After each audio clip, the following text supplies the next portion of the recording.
Tomorrow we are celebrating the youth holiday, and I wish you all a good holiday. Right?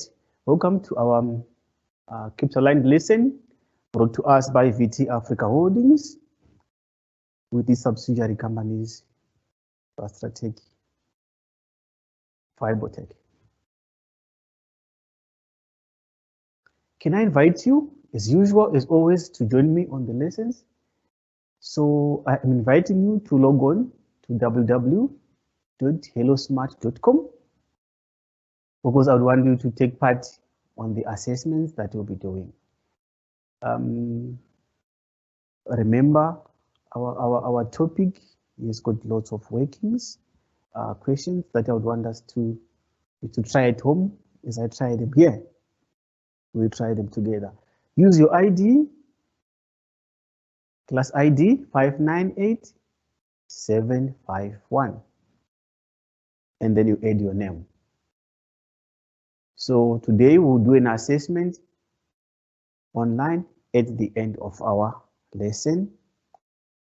The other ones we work them together in between. Thank you.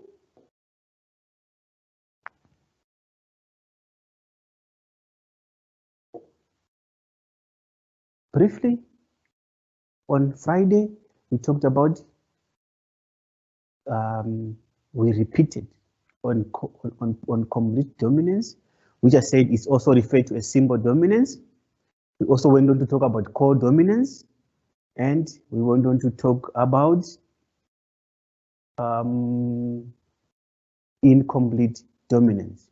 I'm sure you still remember what we said about core dominance. There's no one dominant allele over the other. They are all expressed in an offspring. When it comes, and blood group was one of them, fair color was one of them. We did talk about incomplete dominance. In short, the two contrasting alleles of that particular gene have, in other language, the symbol language, the same power, if I may say it. They are all expressed in the phenotype in a measure where they bring out something that might look different from the parents, but it will be a combination of the two. For example, white and red as a color flower brings pink. So there is partial dominance. No one is 95% dominant over the other. In other words, I can say it's a 50-50. That's what we talked about. All right, we talked about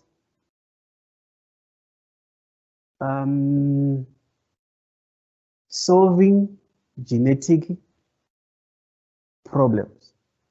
And I remember introducing you to the rules that we should follow when we are labeling genetic diagrams. And I remember also giving you a question to do. So that's where we are starting it today. We are starting together with following the stages that we highlighted when we are answering some genetic diagrams. We said your solution should have all these steps. Define your genotypes, state the phenotype of the parents, state the parent's genotype, show meiosis or gamete formation, show the gametes themselves, show random fertilization, the chance of this gamete meeting with this one, which I said can be shown by the use of a Punnett square.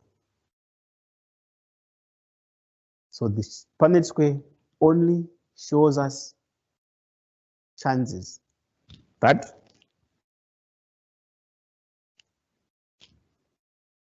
this gamete can fuse with this gamete. Only it does not show the whole process of inheritance. Part of it, that's what it shows.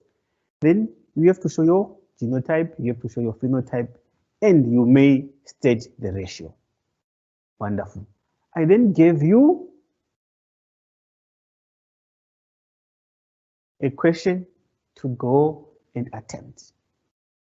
And I said, we will start with that very question when we meet today. Okay. So I gave the question.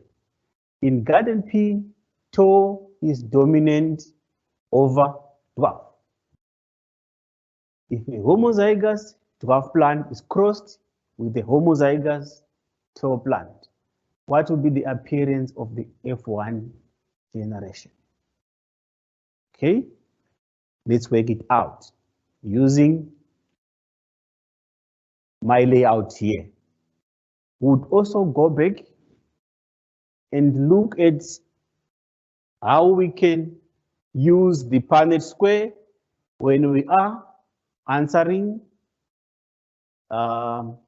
such questions.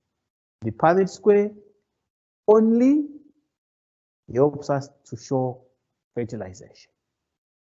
Right. So the first thing on our solution to this question, let's say it's question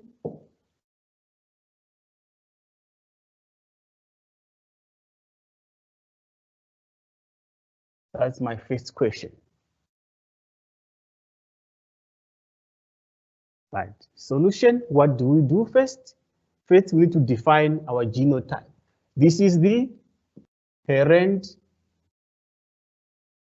genotype.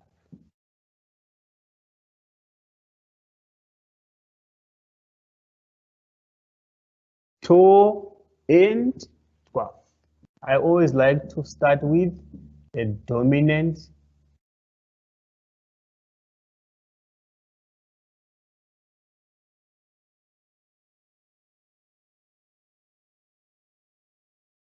genotype.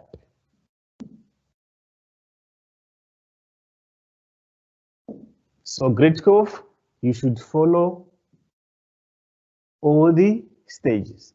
Second, you state the phenotype. So I will say my parental phenotype.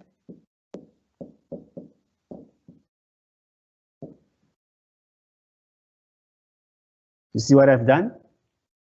Who can tell me what I've done wrong here?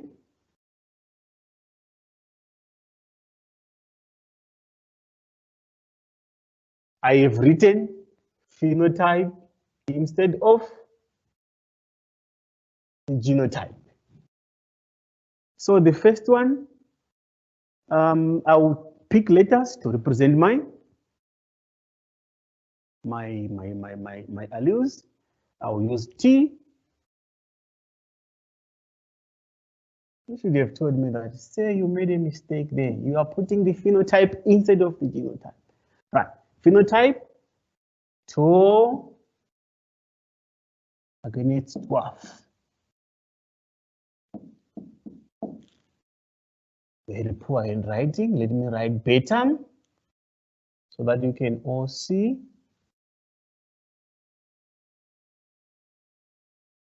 Much better.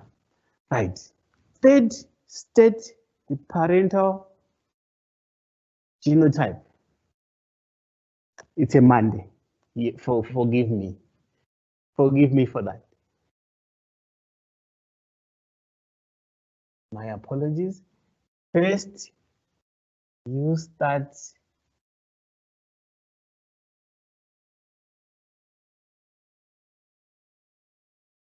by putting your symbols.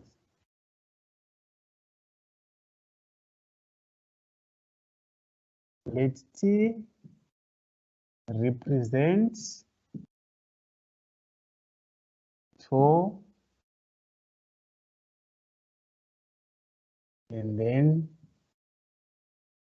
you let T represent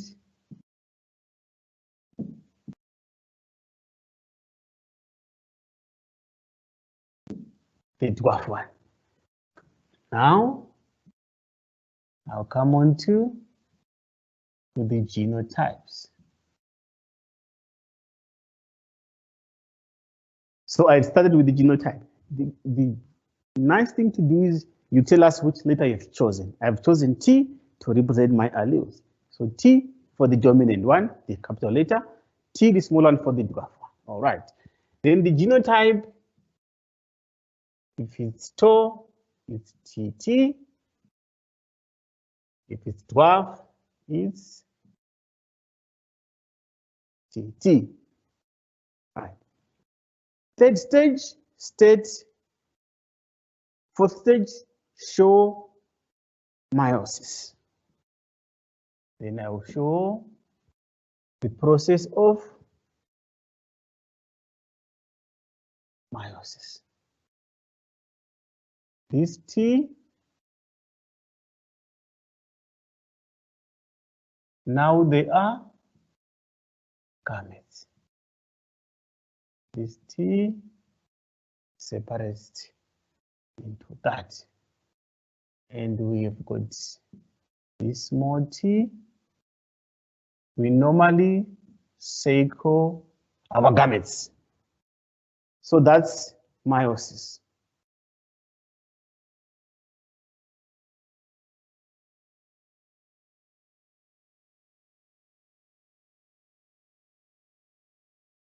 Okay.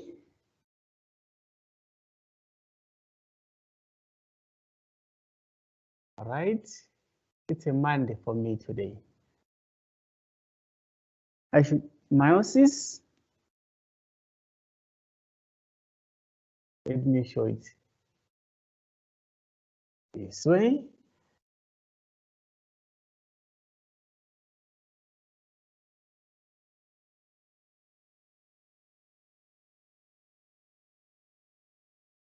Right. It's almost the same thing.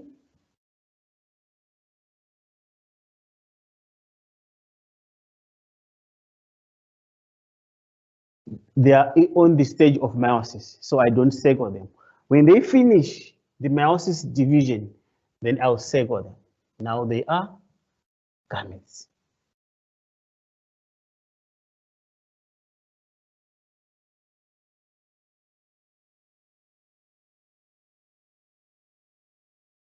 There we go. This will help us to understand properly. Now I will show random fertilization. That's where I can say, that's why I was saying here you can use a Punnett square. I'll show you on the next slides. To show random fertilization. Right. What happens during random fertilization? These gametes have got an equal chance of fertilizing each other. There is no laid out sequence that this gamete should only meet with this one, or this gamete should only meet with this one. There is an equal chance of each gamete fusing with another gamete from the parental side and the maternal side, from the one partner to the other partner. So let us show the fertilization process. I'll start with the cross. Then we will do the Punnett. Right. What do I do? This one is an equal chance.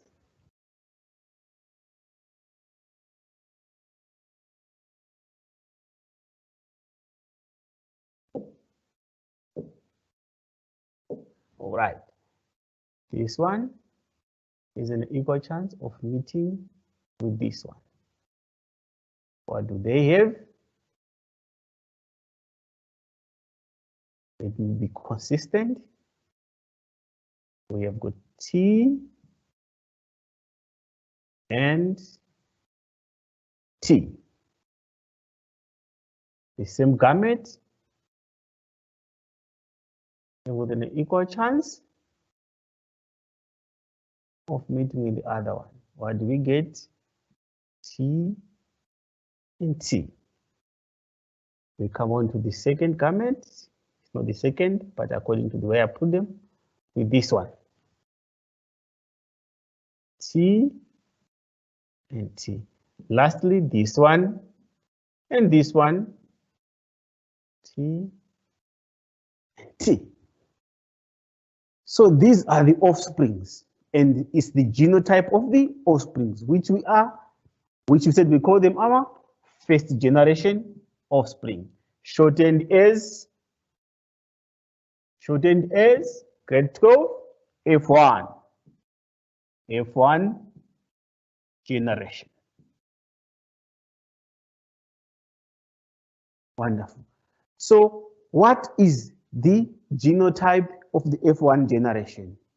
It's T and T in a hybrid condition. We mentioned it.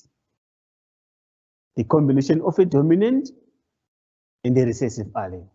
So that's the F1 generation. Next, show F1 phenotype. So I can say F1 phenotype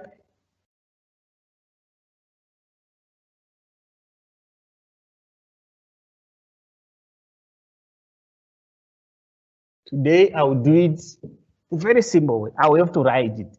This is tall. This is tall. This is also tall.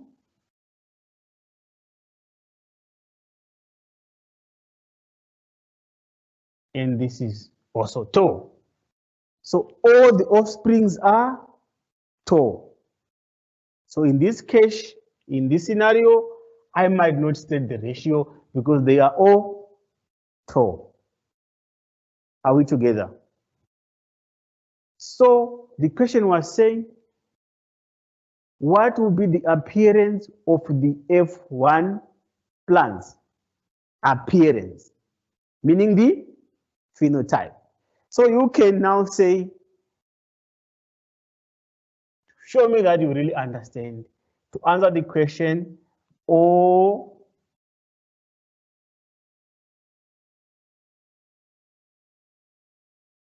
F1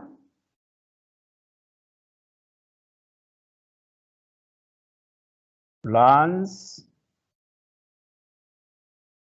are tall. Right, we have fully answered the question. So you see, genetic questions or problems, they can come pegged, but the moment you break it down, you expose your answers. Remember, I said last time, you need to be able to pick the pointing, the guiding terms. So if you had found it a bit difficult or easy to follow, there are two things that I want you to master. The moment you said, I said it, true breeding, homozygous and dominant and homozygous. We all get a hybrid. So even before you work it out, because this can come as a multiple choice question, even before you work it out, the moment it's a true breeding, a pure breeding, all your offspring will be heterozygous. They will be showing the phenotype of the dominant trait. In this case, the tall plant. All plants will be tall. Wonderful. Let us move on to just show. I'm emphasizing because some of my learners, they just start by plugging a Punnett square and then they'll say I have answered the whole of the question, which I have just said, no, that's not what it means. The Punnett square only shows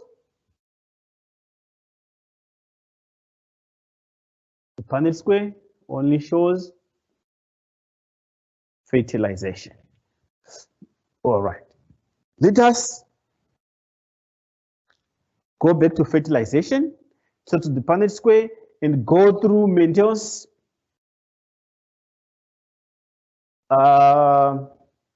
theories, and we show them through the Punnett square and briefly just talk about them so that you can understand.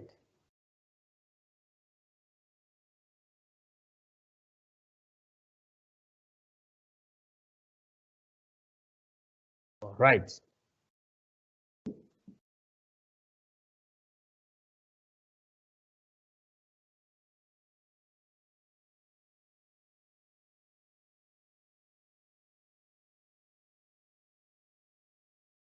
After this, we'll then quickly do a short exercise. Right. So the last time we were together, I said I am leaving these slides. I'll come back to it so that I do not want you to think that a Punnett square is the whole problem solving of a genetic problem. Okay, I hope I'll get there. All right, so let's summarize some of the definitions, and you should also be able to follow how to use a Punnett square. Sometimes a Punnett square is easy to use, especially when we come to dihybrid crosses, where we are looking at more than two genes, two alleles. So you have got double the number of gametes than in a single gene. All right. Applying Mendel's laws using Punnett squares. Quickly, as far as inheritance seems simple, as we have looked at it, we have been simplifying it, oversimplifying it, so that we can understand, though it's not always like that. All right. Monohybrid crosses that follow a complete dominance model. Monohybrid crosses, mono I said is a single gene that we are looking at. So the Punnett square in this case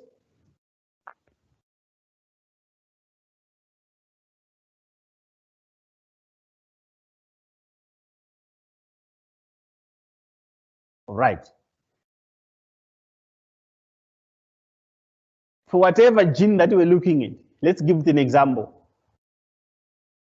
Let's give it an example. Let's say the same as what I've just done. I don't just use the R terms where we don't know what they are representing. It's the coat color.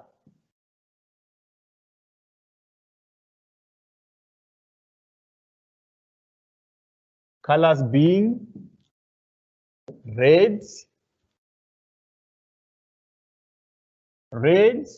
and brown. Okay. So the red color is dominant over brown. So let R represent red and the small r represent brown. Okay. So here, how is the Punnett square works? Those are my gametes. R. These are and R. The allele for red, the allele for brown. One parent on that side, the other parent on that side. So it's a matter of moving the gametes into the squares, R, both of them. And R, that's fertilization. This can fuse with this to form R. This can fuse with this one to have R. This small r can fuse with this one to have R. And that one and this one. So it's they meet there. This one They meet up there. That's how the Punnett square works. However, if you remember from my first lesson, I did say we normally prefer writing the dominant trait first. So the outcome remains the same. So this is possible fertilization that we said it's indicated by the Punnett square. So we have R and R, R and R, R and R. If I may to go further and ask you, I would say state the phenotype of those offspring. So the first one, this one, will be red. Are we together? What about this one? Also red.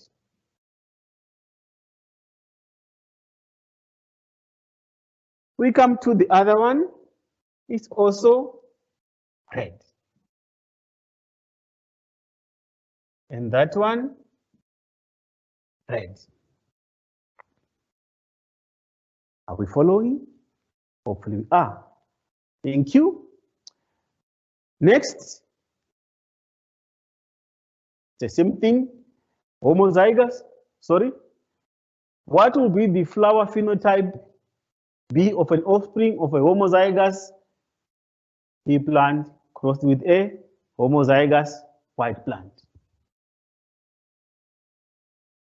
I would say I don't know. Why?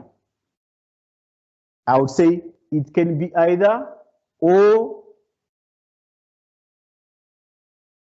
purple or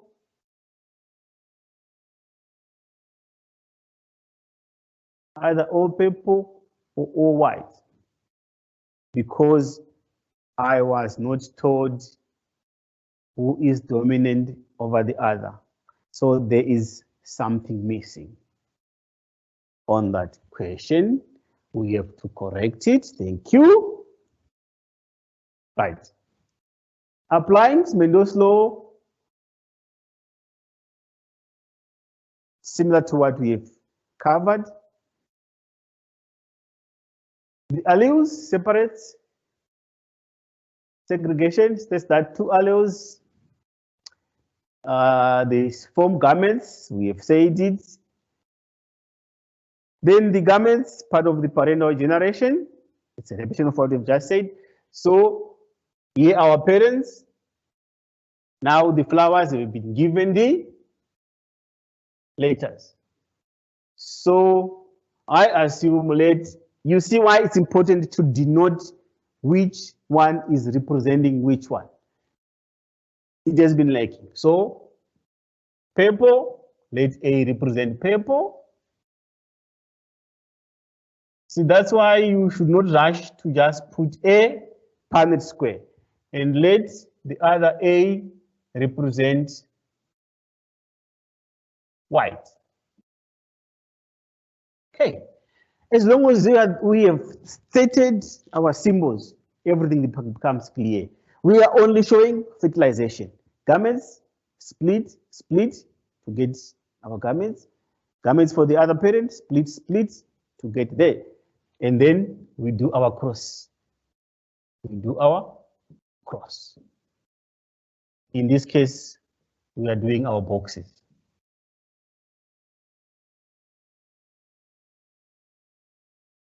All right. Then this one, give that one. This one confused to give that one. So this one is also a pure breeding, and all gametes will be purple. Thank you very much. Let's move on to the next.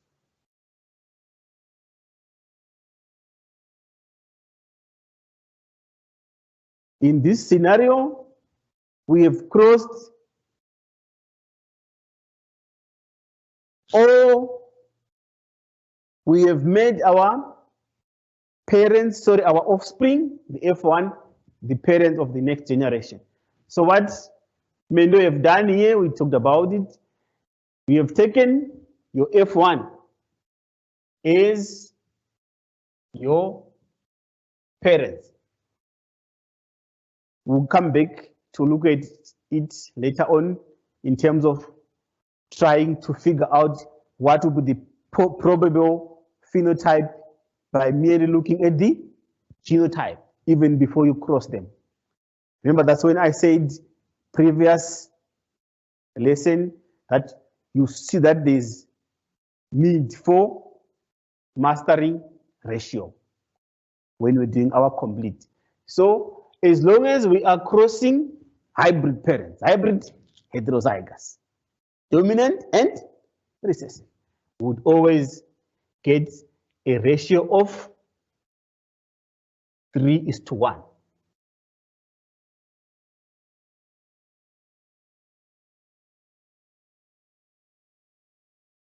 People,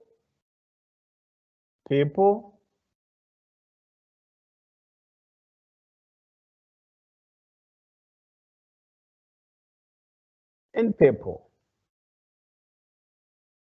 Apologies for this, there's a mistake here. These ones will be A and A, and it will be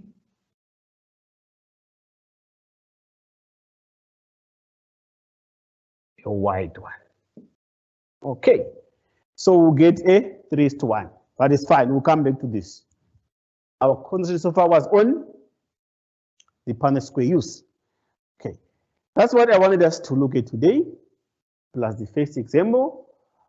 Now, I would want us to do the following activity. It's starting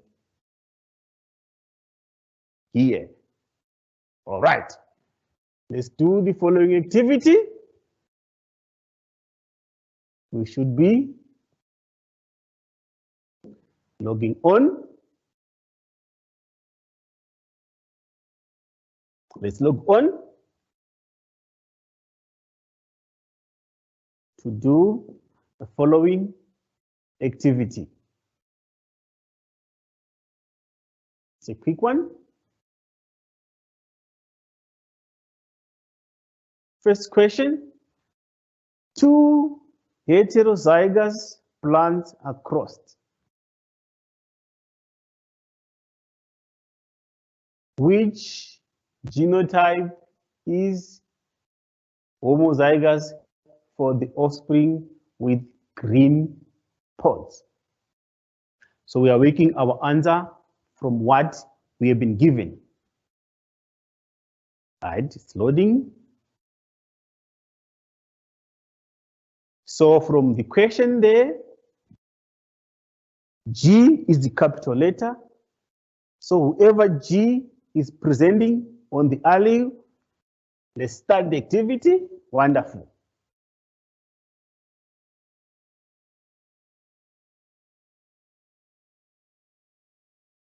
Okay. Right. Question 1. Right. Let's see who's connecting with us. Right. 2 heterozygous green plants are crossed. Which genotype of the homozygous plant? Which genotype is homozygous for offspring? So if it's heterozygous, G and G. All right. So let's look at what is given. We have got, and we have got G, G, G, capital G. So our G is dominant. So which genotype is homozygous for the offspring? Which genotype is homozygous for the offspring? Grade 12 is the first one, the capital letter G. Thank you. Let's move on. Next question.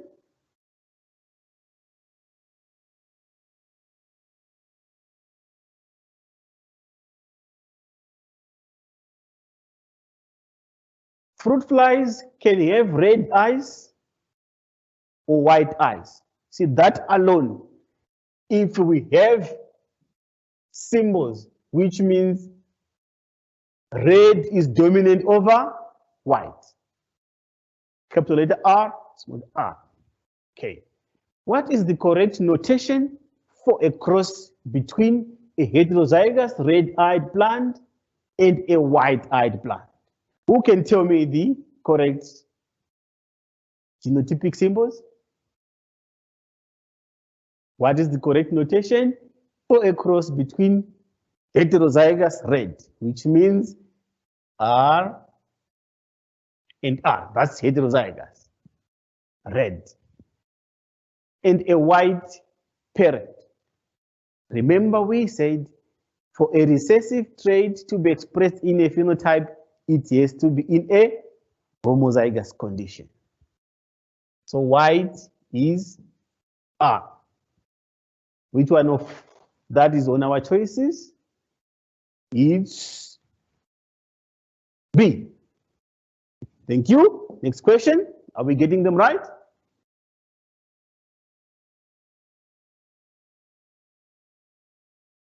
If D denotes a dominant gene for DMOS, what percentage of the offspring would have DMOS?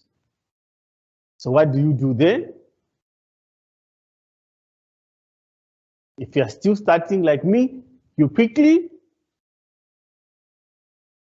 do your short cross for now. So there will be D. I'm showing my comments.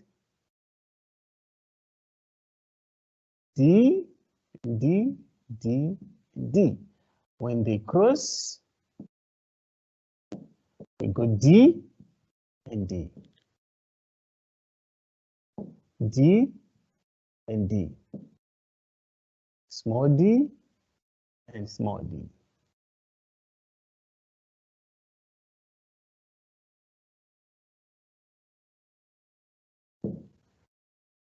So it's 2 and 2.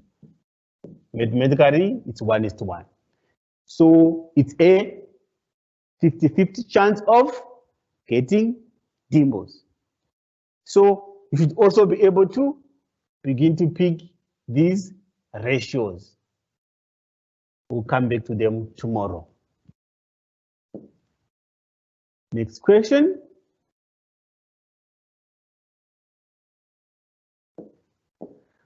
Are we following grade 12s? I'm sure you are. If W shows the dominant allele for a Windows peak, and W is used for a straight line, which phenotype is denoted by W and W? My apologies once again for using the terms that I don't want to use. Okay. So which, if W shows the dominant allele for the peak and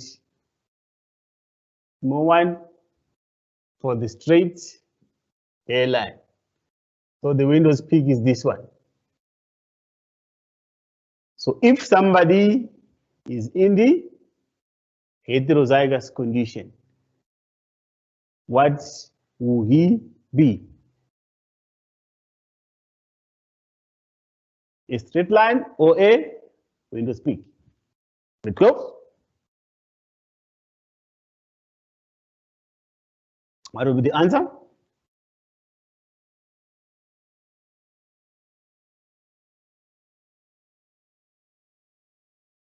Windows peak. As long as there is a dominant W, then it will be Windows peak.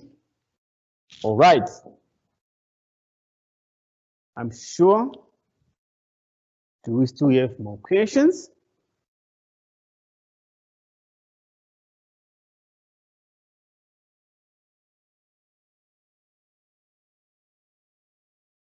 All right, I wanted us to just practice those questions. We will